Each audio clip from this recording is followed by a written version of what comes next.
Namaskar. Today let's talk about an issue which a number of people have asked me about recently, and I think it's worth knowing that as far as we're concerned, a yoga teacher certification would be a very valuable part of protecting yourself in a number of ways.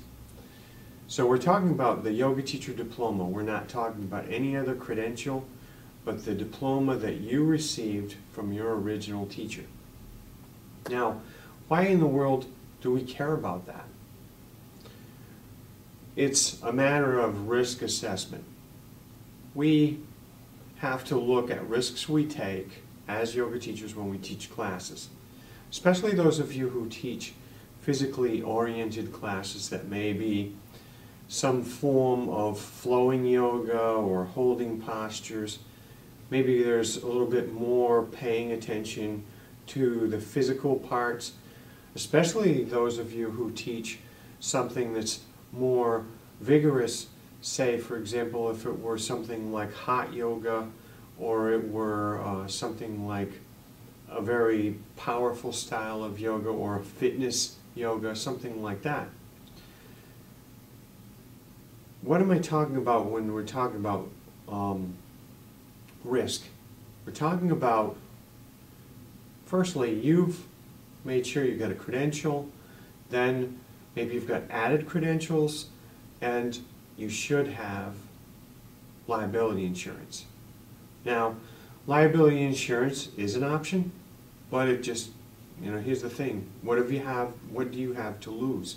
Is it your house? Well, that's a fairly good size item. So, is it your house and your business? For those reasons, these are the reasons why people, especially yoga teachers, are insured. We come from a field where there's not a lot of lawsuits flying. It's not like, for example, other types of activities where injuries abound, but sometimes they do happen, and sometimes people do get hurt. It doesn't happen all the time, and it very rarely happens, especially in hatha yoga or flowing yoga styles, or anybody who's doing hot yoga. There's just not a lot of injuries. At the same time, it's one of those things where we want to be protected. I'll give you an example of your protection. And let's look outside the box at a completely different field. Most of us drive cars. If you have a car, you should probably have auto insurance. If you have auto insurance, you are expected to have a valid driver's license.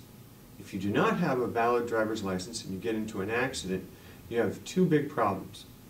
One is the law. That means that you may be under arrest. And the second one is that your insurance company does not have to cover you. That's what I'm talking about. So if you're thinking about right now that you have another credential that's a substitution for your Yoga Teacher Diploma, I'm sorry, but you want to think again. If you have to recertify, you should recertify.